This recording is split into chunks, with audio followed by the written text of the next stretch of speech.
dia itu akan dideportasi. Karena apa? Melakukan pelanggaran imigrasi. Pak, pelanggaran imigrasinya apa, Pak? Overstay. Overstay. Saudaraku yang dimuliakan Allah, jangan fitnah ulama, jangan caci maki ulama. Luar biasa mereka. Mereka tuh luar biasa.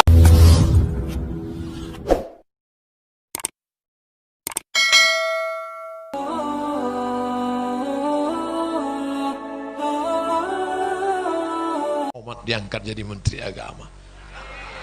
Apa yang terjadi? Apa yang terjadi? Maka saya akan berkata, siapa yang dulu yang sombong-sombong, datang ke kantor saya. Sini.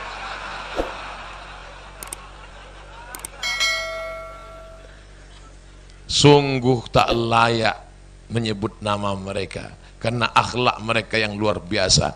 Ketika Syekh Muhammad Mutawalli Asy-Sya'rawi pertama kali menjadi menteri, apa yang dilakukannya? Mengganti kursi busa lembut dengan kursi rotan.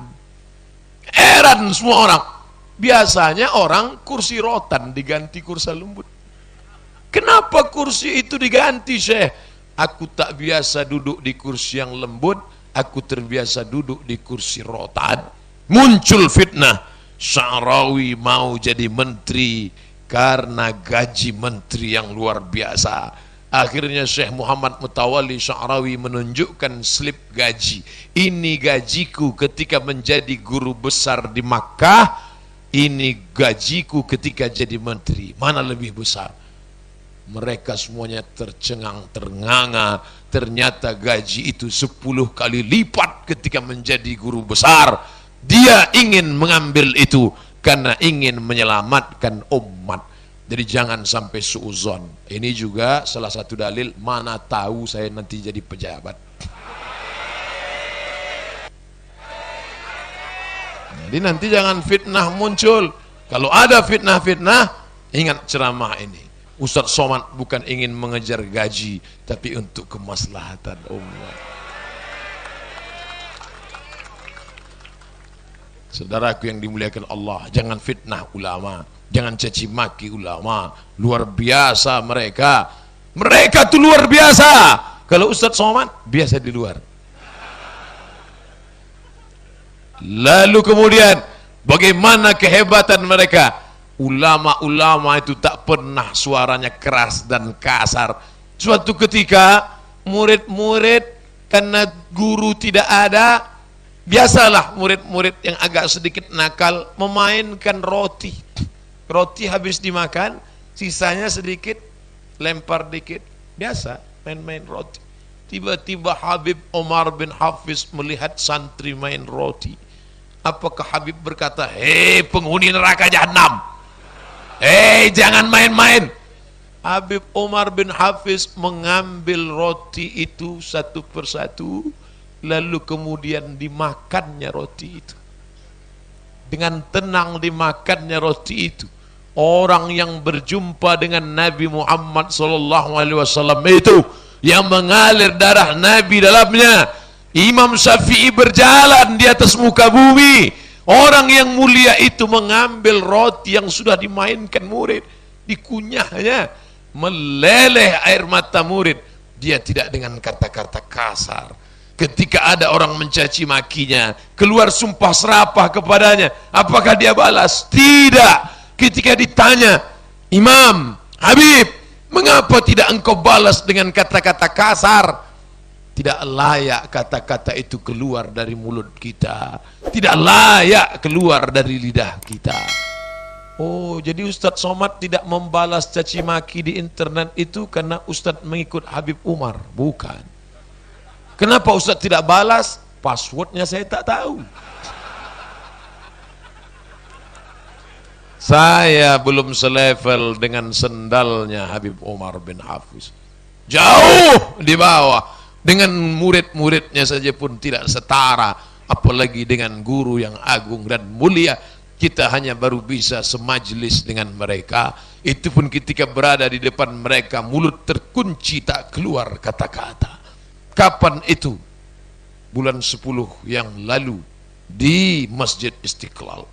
Berikut ini mari kita dengarkan tausiah yang akan disampaikan oleh Al-Mukarram Haji Abdul Somad LCMA. Sampai ke atas mimbar menggetar, tak tahu entah apa yang mau dikatakan. Akhirnya saya hanya mengucapkan Assalamualaikum, Alhamdulillah, salawat, cerita sedikit.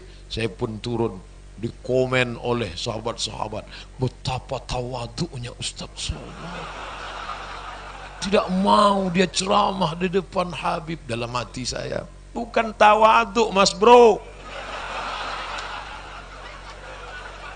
inilah gak bisa dia membedakan mana orang tawaduk, mana orang pucat.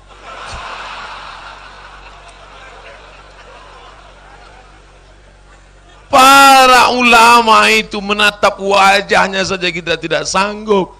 Sudah saya siapkan sorban, ada di dalam tas. Nanti kalau jumpa mau cium tangan, salaman, mau minta, sudah dikarang kata-katanya. Mau minta ijazah, Habib mungkin tak minta pasangkan sorban. Sudah diulang, sudah casting di depan kaca. Begitu sampai di depan, hilang semuanya. Akhirnya sorban tuh bawa balik. Makanya sampai sekarang belum pakai sorban. Begitulah para ulama, hebah, wibawa mereka. Segan dengan Ustadz Somad. Ada orang segan? Mana ada. Begitu jumpa Ustadz, Ustadz, ada orang segan. 5 kali, foto 5 kali, salam pun tidak.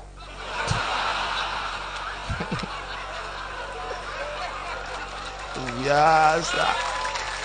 Ulama-ulama itu wibawanya luar biasa. Lalu bagaimana dengan itu kan di sana, bagaimana dengan di Indonesia? Ada seorang ulama yang saya baru pulang dari haulnya di Jawa Tengah, tepatnya Grobogan. Apa yang terjadi? Beliau ketika Kiai Haji Hashim Asy'ari, pendiri Nahdlatul Ulama, membuat pesantren di Tebu Ireng, tempatnya sarang perampok, penjahat, peminum khamar, pezina. Di situ didirikannya pondok pesantren. Setiap kiai mau ke masjid, mereka letakkan duri, sampah, batu, kotoran. Datanglah Kiai Hasan membuang sampah-sampah itu. Namanya Kiai Hasan Anwar. Setiap dia lihat sampah, dia buang. Itu saja kerja dia, membuang sampah kotoran yang menghalangi ulama besar Hadratus Syekh Hashim Asy'ari. Tapi apa yang terjadi? Karomah yang diberikan Allah, cucu-cucunya, anak-anaknya menjadi ulama-ulama, penghafal Quran, pondok pesantrennya besar. Kenapa? Karena khidmah kepada pewaris para nabi.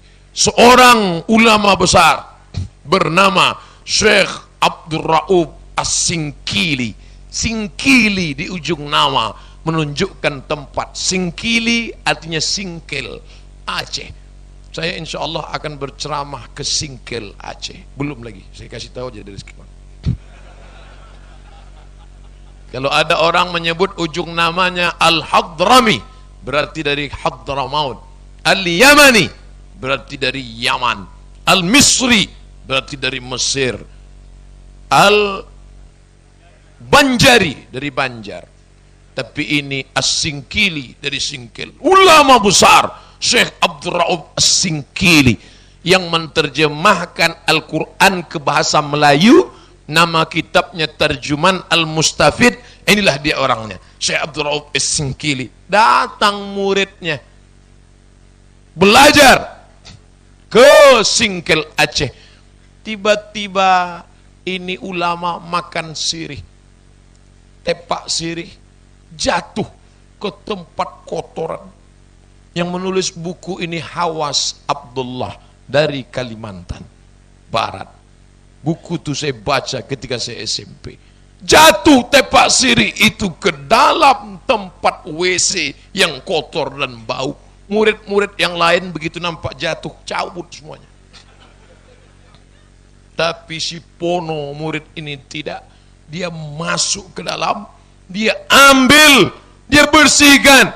dia cuci dari tempat najis, kotor, bau itu. Setelah itu dia berikan kepada Tuan Guru Syekh Abdul Rauf As-Singkili. Syekh Abdul Rauf, ini ambillah. Apa kata Syekh Abdul Rauf? Muridku, dimanapun kau bicara, maka yang bicara adalah lidahmu, tapi kata-kata yang keluar adalah kata-kata aku. Apa yang terjadi? Murid ini sekarang nama majelis terbesar, murid itu bernama Syekh Burhanuddin Ulakan dari Pariaman, Sumatera Barat. Sampai hari ini ziarah terbesar di Sumatera Barat adalah Basapa hari Rabu pada bulan Safar di makam Syekh Burhanuddin Ulakan. Kalau tak percaya, cari di internet. Saya sudah mau dibawa ke sana, dan beliau salah seorang mursyid tarekat Syattariyah. Ustaz Somad, bisa kita ziarah ke makam Syekh Burhanuddin, tausiah di sana? Lalu saya katakan, insya Allah saya datang. Tiba-tiba tim mengadakan survei ke sana, melihat tidak memungkinkan Pak Ustaz. Tempatnya lapang, terus jamaahnya ramai. Kita bisa masuk, keluar tak bisa. Ramai sekali. Kalau gitu kita tunda nanti sampai waktu tertentu. Begitulah karomah yang diberikan Allah Ta'ala. Karena kemuliaan dekat bukan dengan Nabi. Nabi terlalu jauh dengan kita, tapi dengan pewaris para Nabi, para orang-orang soleh yang sampai hari ini masih ada bersama dengan kita. Tapi saya tidak ingin dikatakan, oh ini Ustadz ini berceramah gini, ujung-ujungnya saya tidak minta dimuliakan, tolong muliakan saya. Saya tidak minta dihormati, tapi tolong hormati saya. Tidak, saya hanya ingin mengajak, mari kita muliakan habaib, mari kita muliakan ulama, mari kita muliakan semuanya. Ketika saya dikatakan tidak bisa berceramah ke Semarang, Ustadz tidak boleh ceramah ke Semarang. Tapi apa yang terjadi? Tiba-tiba saya jumpa dengan Pak Syafruddin Wakapolri di Masjid Istiqlal. Ustadz Somad, silakan ke sana. Saya akan telepon Pak Kapolda, Pak Condro Kirono, jalan Ustadz mulus ke sana insyaallah. Begitu saya sampai di airport Semarang, saya turun, bapak-bapak dari kepolisian sudah berbaris, pengamanan 4 baris. Polisi, tentara, FPI, pemuda Pancasila. Saya pun jalan, Masya Allah. Dalam hati saya, mudah-mudahan ada yang moto.